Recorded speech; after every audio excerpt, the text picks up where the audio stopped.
नमो छायाणं नमो नमः शोभन्त नमोकारो सह पावपणासः मङ्गलानन्द सर्वेशं वरदं हरिमङ्गलम् मङ्गलं श्रीमदर्हं गोमङ्गलं देवसहस्रं मङ्गलं सकलः सङ्गो मङ्गलं पूजितानि सुधा सोदरवाद्योत्सना निर्मलिकृतदिङ्मुख धृतलक्ष्मा तमः शान्ति शान्तिनाथस्तु।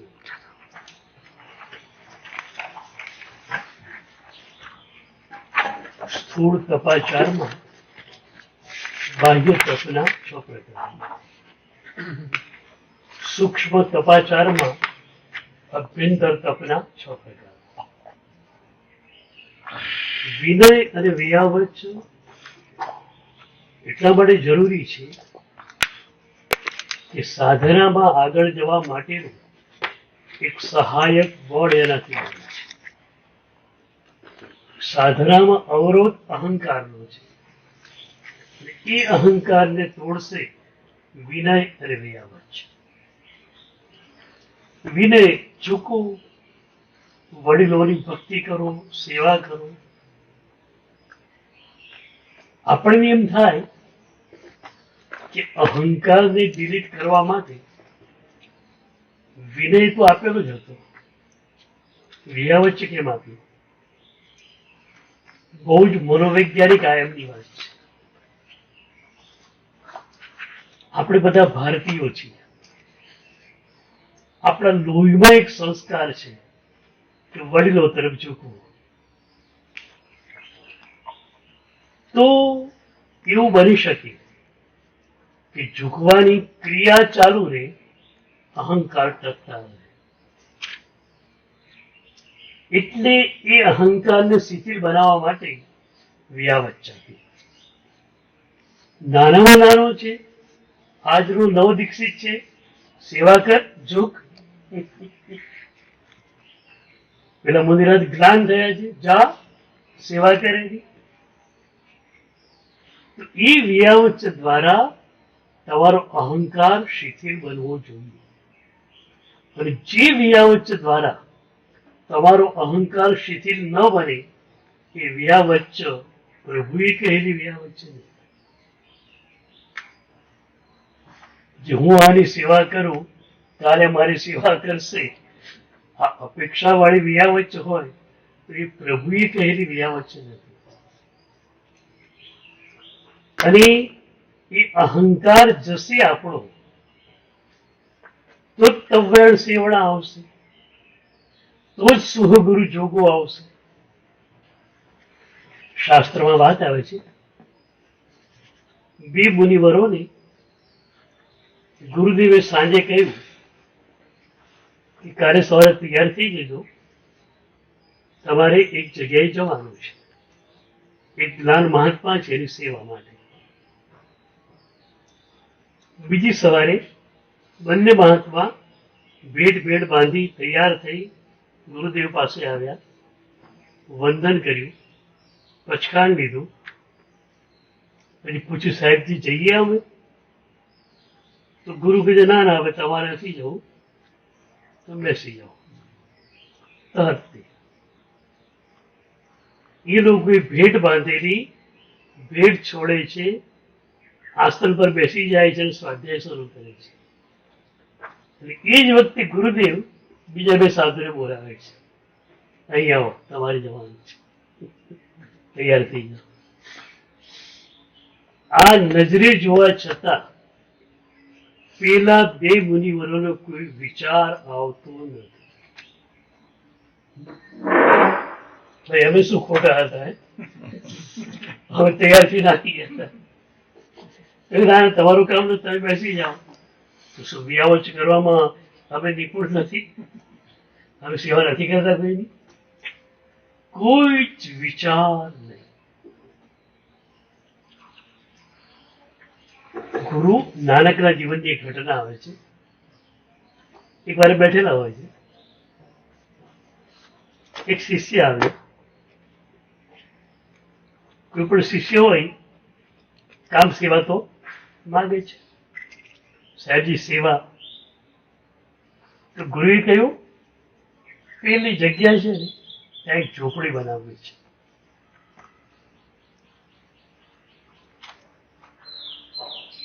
તો મંડી પડ્યું. ખરા બપોરે ઈટ લાયો, માટી લાયો, પાણી લઈ આવ્યો, ઈટ ચડવા માંડી. સાંજ સુધી ન ખાધું ન પીધું. એક જ વાત મારા ગુરુ મહારાજે મને કહ્યું છે. સાંજે લગભગ ભીત સુધીની, ભીત જે છે તે ખભા સુધીની ચડાઈ ગઈ. પછી ગુરુ પાસે આવ્યો, સાહેબજી આટલું કામ થઈ ગયું છે. તમને ખ્યાલ છે આપણી પરંપરા છે, કોઈ પણ કાર્ય તમને ગુરુદેવે ભણાવ્યું એ પૂરું કર્યા પછી તમારે નિવેદન કરવા માટે આવવું પડે. પણ એ નિવેદનનો મતલબ શું થાય? ગુરુદેવ એ કાર્ય થઈ ગયું છે, આપના ચરણોમાં સમર્પિત કર્યું છે. એટલે એ કાર્યનું કર્તૃત્વ પછી આપણી પાસે ન રહે. કલ્પસૂત્રમાં વાત આવે, હરિણે ગવિષ્યને ઇન્દ્ર મહારાજ કહે જાઓ ગર્ભ પરાવર્તન કરી આવો. એ ક્રિયા કરીને આવીને તરત પોતાના વિમાનમાં જતા નથી. શોધર્મેન્દ્ર પાસે આવ્યા, હાથ જોડ્યા, સાહેબજી આપે કહ્યું એ કામ પૂરું થયું છે. તો શિષ્ય નિવેદન કર્યું, સાહેબજી આટલી ભીત ચડાઈ છે. તે બેઠેલો કે બીજો એક શિષ્ય આવ્યો, કાર્ય સેવા પૂછી. ગુરુ કે પેલી ભીત દેખાડે તોડી નાખજો.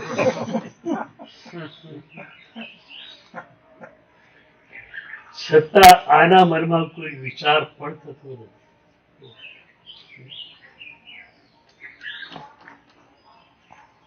એટલે અહંકાર જયારે શિથિલ બને ત્યારે તમે સમર્પિત બનશો. અને એ અહંકારને શિથિલ કરવા માટે પંચસૂત્રના પહેલા સૂત્રમાં સાધના ત્રિપદી આપી. શરણ સ્વીકાર, દુષ્કૃત ગરહા અને સુકૃત અનુમોદન.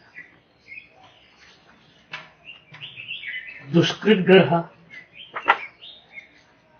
અત્યાર સુધી આપણે જે નાનામાં નાના આપણને સારા લાગતા કાર્યો કર્યા છે એને જ મેગ્નિફાઈંગ ગ્લાસ મારી જોયા છે.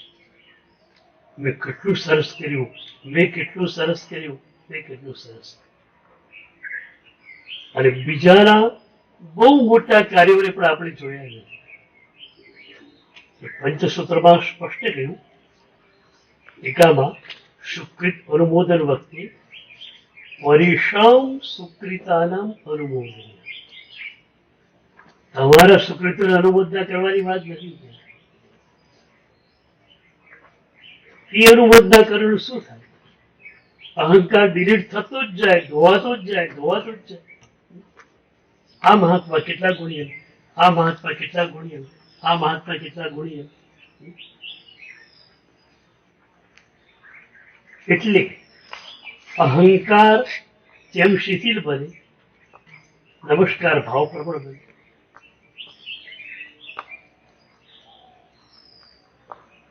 હું ઉપધારમાં જે કામ કરું છું ને, પહેલા અઢારિયામાં એ આ કામ કરું છું. અહંકાર ખરેખર એ સાધકનું શિથિલ થવું જ જોઈએ અને એ નમસ્કારની ભાવની ધારામાં આવવું જ જોઈએ. 2 વાર 3 વાર વાંચન આપું, પેલું અઢાર્યું છે બરોબર મહેનત કરી લઉં. ઠીક છે 35-28 વાળા પણ છે તો નમુક થોડુંકનો પણ મને વાંધો નથી.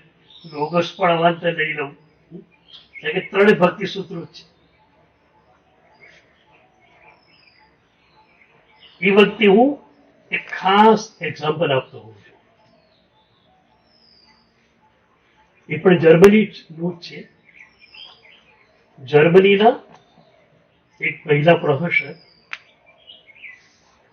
બૌદ્ધ ગ્રંથોના બહુ મોટા વિદ્વાન, યુનિવર્સિટીમાં ભણાવતા. કેટલાય ગ્રંથો ઉપર એમના પુસ્તકો પણ બહાર પડી ગયેલા, કેટલાય સેમિનારોમાં બોલી ચૂકેલા. એટલે બૌદ્ધ ધર્મ ઉપર બોલવા માટે એક અધિકૃત વ્યક્તિ તરીકે ગણાતા. પણ એમના મનમાં એક સવાલ થયો એકવાર કે મેં મારા પ્રોફેસરો પાસેથી આ બધા ગ્રંથો લીધા છે, એક પણ ગ્રંથ ગુરુ પાસેથી લીધો નથી. અને એમને થયું એક ગ્રંથ તો ગુરુ પાસેથી મારે લેવો જ છે. તિબેટની અંદર બહુ સારા ગુરુ, થોડો પરિચય એમની જોડે હતો. એમની જોડે વાત કરી કે મારે આ રીતે એકાદ મહિનો આપના ચરણોમાં રહેવું છે અને ગુરુદત્ત ગ્રંથ મારે એક જોઈએ છે.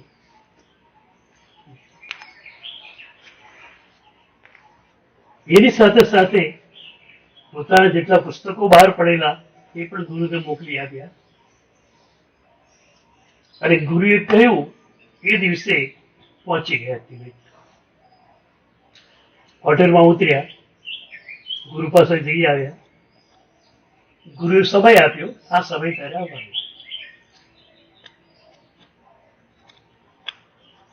હવે ગુરુ કયો ગ્રંથ લે એના માટે પણ પ્રોફેસરની કોઈ અવધારણા નથી.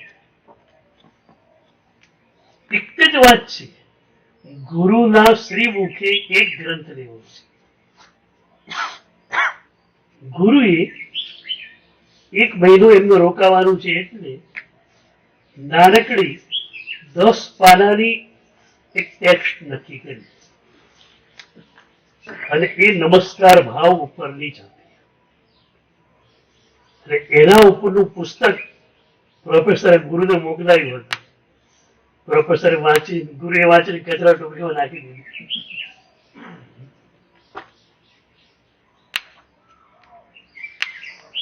કોરા શબ્દનો કોઈ અર્થ હોતો પણ નથી.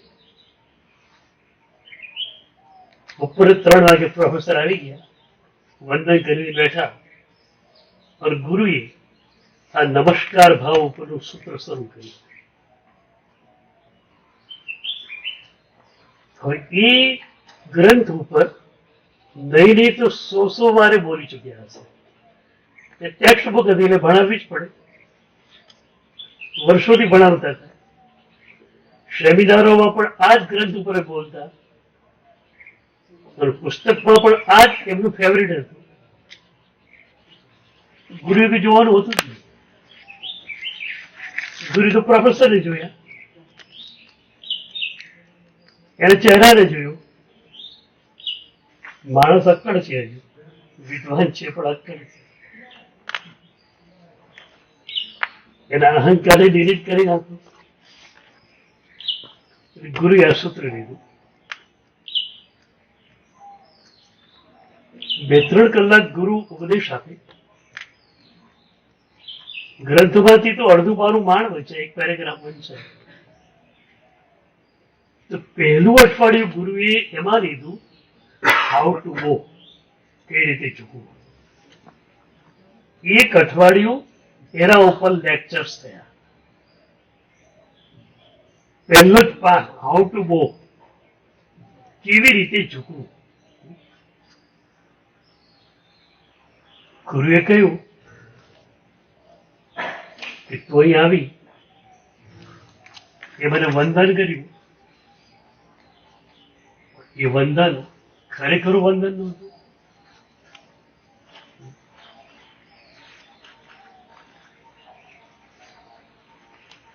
ગુણીના ચરણોમાં આપણે જઈએ અને ઝૂકીએ. શાસ્ત્રો કહે છે કે ગુણ આપણને મળે જ. એટલે હવે ગુરુવંદન જે છે એ ફોર્માલિટી છે, આપણે જવું પડે. માત્ર ફોર્માલિટી હશે તો કે મળવાનું નથી.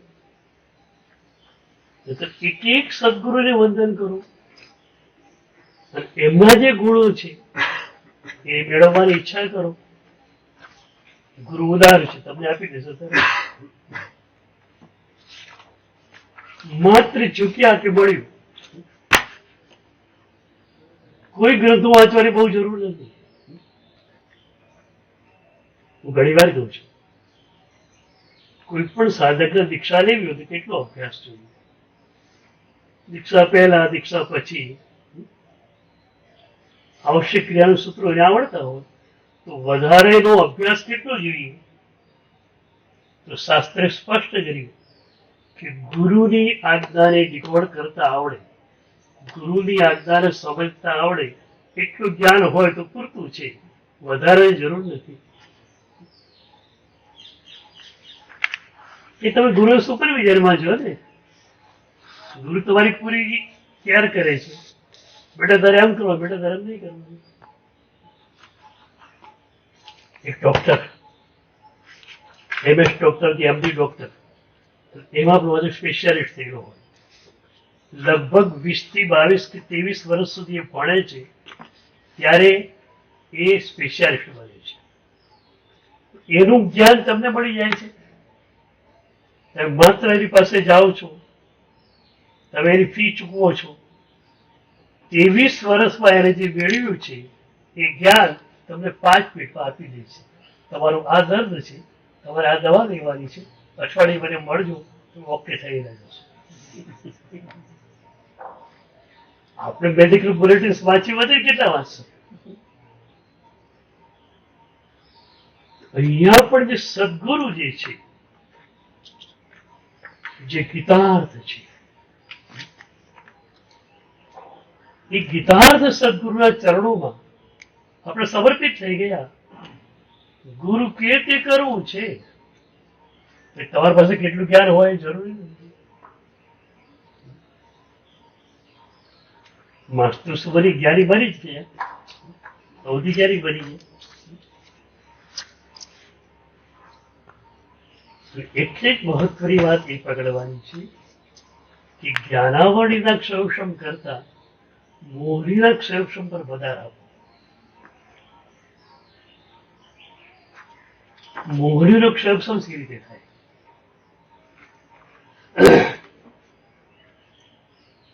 પ્રભુના વચનો પ્રત્યેનો તીવ્ર આદર અને પ્રભુ આજ્ઞાના પાલકો પ્રત્યે તીવ્ર આદર,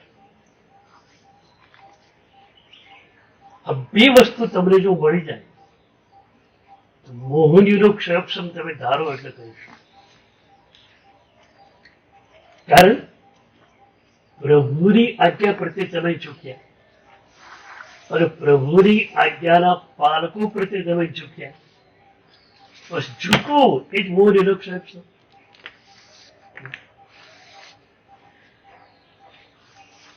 આમ સુધી કેટલી નાનકડી વાત છે.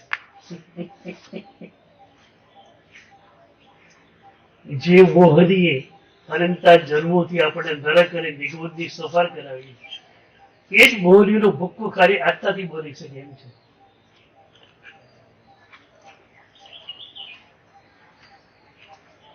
પ્રભુ આજ્ઞા પ્રત્યે તીવ્ર આદર અને પ્રભુ આજ્ઞાના પાલકો પ્રત્યે તીવ્ર આદર. મોહનીનો ક્ષયક્ષમ જેમ જેમ થશે, અહંકાર શિથિલ બની, તમે નમ્ર બની ગયા, ચૂકી ગયા. એક અઠવાડિયું ગુરુએ માત્ર આ વાત સમજાવી, હાઉ ટુ મૂવ, મતલબ ખાલી કેમ થઈ ગયું. માથું ઝૂકેલું બધું ઝૂકી શકે છે, બધું ખાઈ પડે.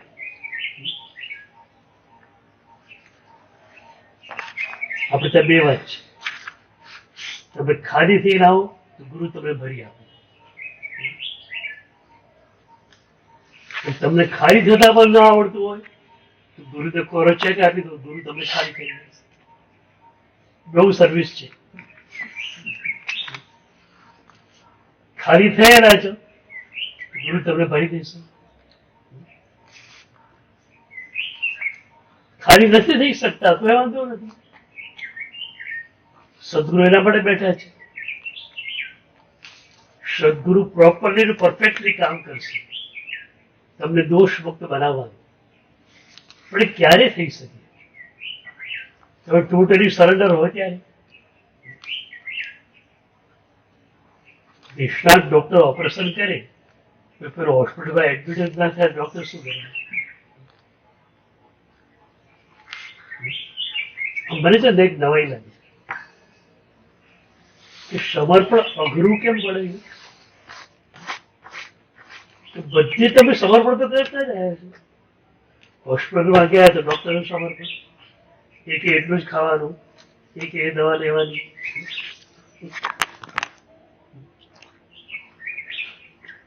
તો આવી બધી જગ્યાએ તમે સરેન્ડર થઈ શકો છો, તો સદગુરુનું સરેન્ડર કેમ નથી થઈ શકતું? બીજી વાત છે, મને ઘણી વાર પૂછવામાં આવે, સાહેબ તમે તો આમ હસતા હસતા બોલો છો, સમર્પિત થઈ જાઓ. સમર્પણ સી રીતે કરવું બહુ અઘરું છે. કિસ્સો હાર્ડ, કિસ્સો ટફ, સાહેબ બહુ અઘરું પડે. હું એમને કહું કે તમારી પાસે છે શું તમારે સમર્પણ કરવાનું? એ મને કહું. તમારી સંપત્તિ બધી,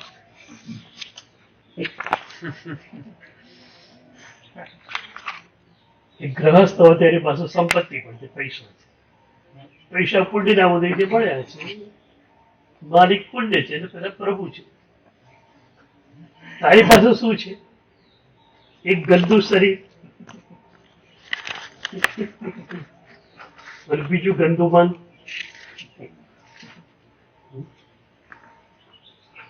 લક્ષ અને દિલીલથી નવડાવી નવડાવી સાફ કરે તો એ પરસીવાની બદબુ વહાવે એવું શરીર છે. રાગ દ્વેષ અહંકારથી ખતબતું મન છે. હવે આ ગંદુ શરીર ને ગંદુ મન, આ બે તો તમારી બાની કેટલી વસ્તુ છે. આ બે સદગુરુને આપી દો, ગુરુ તમને મોક્ષ આપશે. બોલો, આવી ગ્રાન્ડ એક્સચેન્જ ઓફર કોઈ કરીએ? કચરો લાવ તને સોનું આપી દે.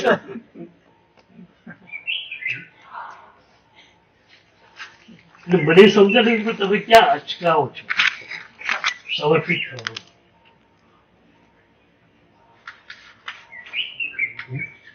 તમારો અહંકાર પણ તમને મૂલ્યવાન લાગે છે. ઊંડાણમાં જાઉં તો આ જ વસ્તુ છે. તમારું હું તમને બહુ જ મૂલ્યવાન લાગે છે. You have no reason. ઊંડા ઉતરો તમને ખ્યાલ આવે કે કારણ કોઈ નથી આનું. આજ મોહનીય રોગ નહીં.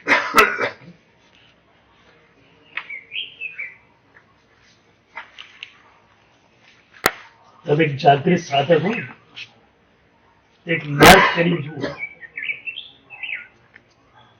તમારે શાંતિ છે, લોકો આવતા નથી.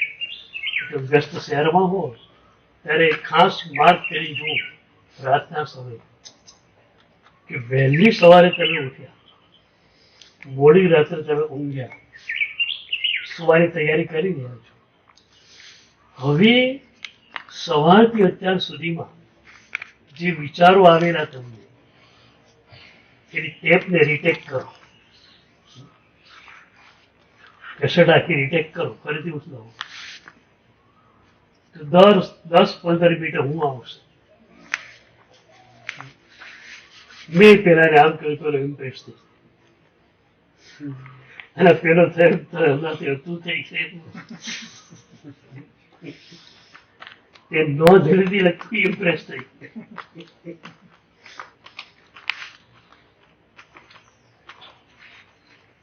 એક ફિલોસોફર બહુ સરસ લાગી કે રિસેપ્શન હોય ત્યારે દરેક વ્યક્તિ સારા કપડા પહેરીને જાય, પણ હરામ જો એના કપડાને એના સિવાય બીજું કોઈ જોતું હોય તો. કારણ કે બધાને પોતાના કપડા દેખાડવા, કોઈ દેખવા આવ્યું નથી.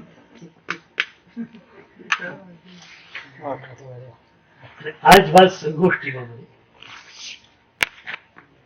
7 જણા હોય ને બોલવાનું હોય તો હવે ખરેખર એમાં શ્રોતા એક નથી હોતો. પેલો બોલે બીજો વિચાર કરે મારે આના પછી બોલવાનું છે. એવું બોલું ને મારી વાત કપાઈ છે. એટલે પેલાનું ભાષણ સાંભળતો ના હોય, માત્ર પોઈન્ટ જોતો હોય અને પોઈન્ટ વિચારતો હોય.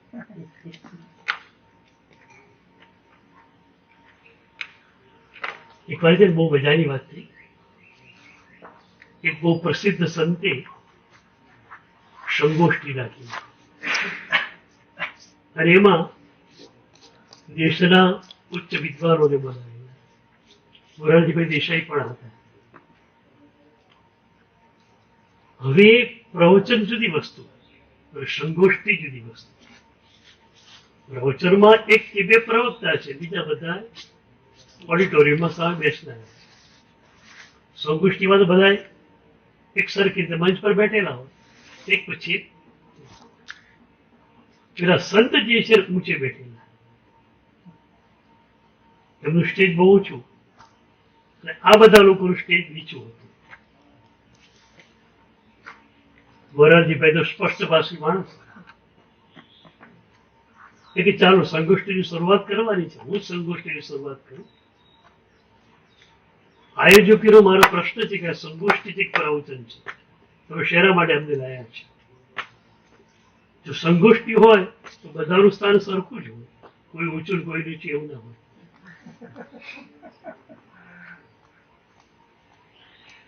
આયોજકોને લેવલ થઈ ગઈ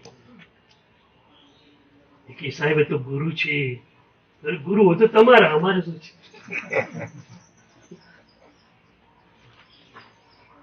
અને મોરારજીભાઈ એટલે લીધા પછી છોડે નહીં. તમારા સંત કયા કપડા પહેર્યા છે બોલો?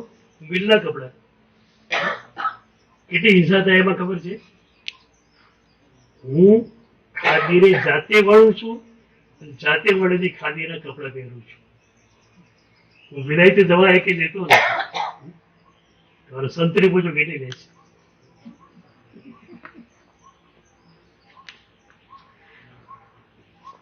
અમુક દેશમાં જવું હોય ને તો તમે એરપોર્ટ પર ઉતરો ત્યાં તમારે રસી લેવી પડે, એના પહેલા દેશમાં દાખલ ના થયો. મોરારજીભાઈને ઘણા દેશોની વડાપ્રધાન હતા ત્યારે નિમંત્રણ આવ્યું, સ્પષ્ટ કર્યું હું કોઈ રસી બસી લેનારો માણસ નથી. હું બિલકુલ એના માટે જે છે નિષેધ વાળો માણસ છું. તમારે બોલાવો તો બોલાવો, આ નહીં થાય. મોરારજીભાઈ એક પૂછી એક વસ્તુ બોલતા ગયા, તમારો સંત હું, તમારા સંત હું. સંગોષ્ઠી જે છે આખી ખતમ થઈ ગઈ.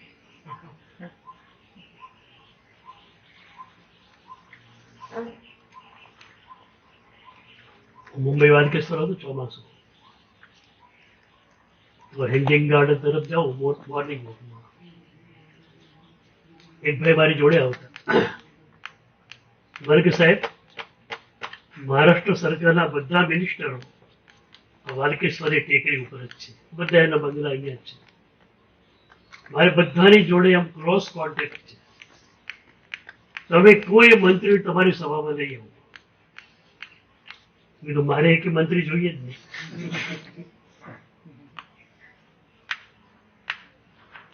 એને શ્રોતા તરીકે આવી જાજમ પર બેસવું તો આવી જાય, બાકી ફૂલહાર કરાવવા અને મંત્રીનું સન્માન કરાવવું એ મારી ડિક્શનરીમાં નથી. અને આજના મિનિસ્ટરો એમની કોઈ શક્તિ જ નથી. આમ જુઓ એમની કોઈ તાકાત જ નથી, કોઈ નિર્ણય એ લોકો લઈ શકતા જ નથી. સીધી વોટ્સ પર નજર જાય છે.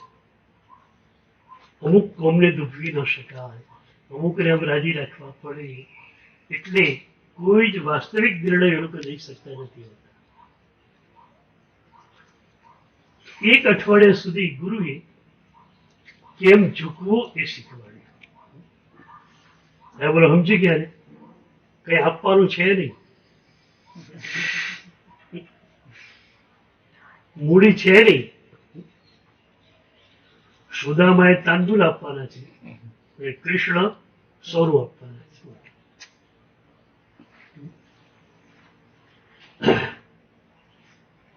રવિન્દ્રનાથ ટાગોરે એક સરસ કથા લખી છે. અદ્ભુત કથા છે.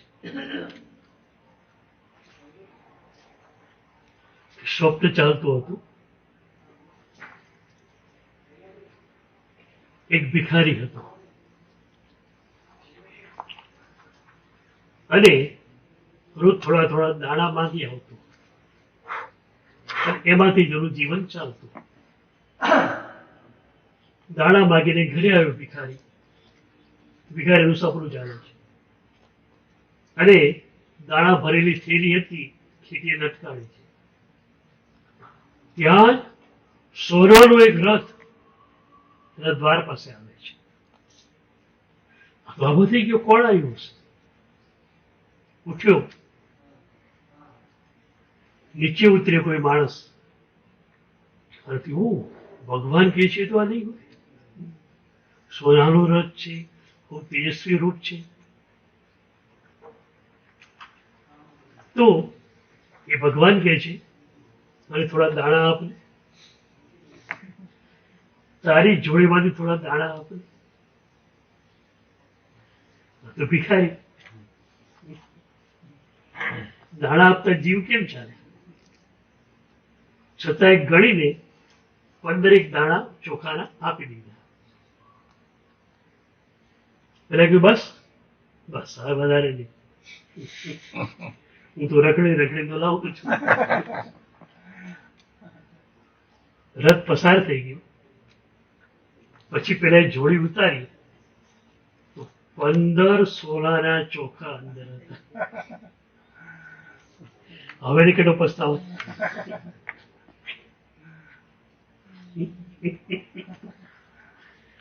15 ચોખાના દાણા આપે, 15 સોનાના દાણા મળે.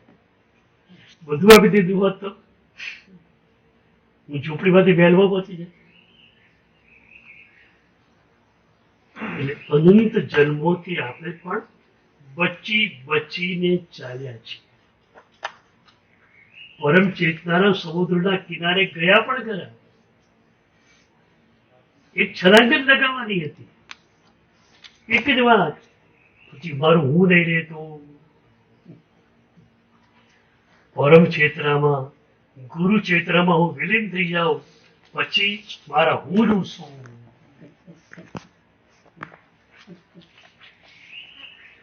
અરે ભાઈ, તારું હું બિંદુ જેવું છે. તું સમુદ્રમાં ભણીશ તો બિંદુ સમુદ્રપણાને પામશે. તો આ પ્રોફેસર એટલી સજ્જતા સાથે આવ્યા છે. ત્યારે આપણે વાત આગળ જોઈશું, તમને ખ્યાલ આવશે કે 1 મહિનાની અંદર એ પ્રોફેસર કેટલા તો સમર્પિત બનીને જાય છે. અત્યાર સુધી જેને માથે કોઈ ગુરુ નહોતા, જર્મન કલ્ચરમાં ઉછરેલી બાઈ માત્ર એક ધંધા તરીકે પ્રોફેસરી લીધેલી, લેક્ચરર બનેલા અને ધંધો હતો, પ્રોફેસર હતો. કોઈ ભક્તિભાવ પણ એટલો બધો હતો નહીં. માત્ર એક ઈચ્છાથી ગુરુ પાસેથી ગ્રંથ લઉં અને એને કારણે ગુરુ જે અમૃત આપે છે અદ્ભુત. પણ દરેક ગુરુ અમૃત વરસાવતા જ હોય છે, લેનાર ક્યાં છે? ઘણી વાર કહું છું, શક્તિપાત કરનાર ગુરુઓ તો ઘણા છે, જીવનારો ક્યાં છે? જીવનાર જોઈશે. તો વાત હમણાં જ બનેલી છે, બહુ અદ્ભુત છે કે 1 મહિનામાં ગુરુ કઈ રીતે શીખવાડે છે. ગુરુની શીખવવાની પણ ટેકનિક કઈ છે. તમને પણ ખ્યાલ આવે કે તમારે ઝૂકવું હોય તો કઈ રીતે ઝૂકી શકો. સ્વરમંગળ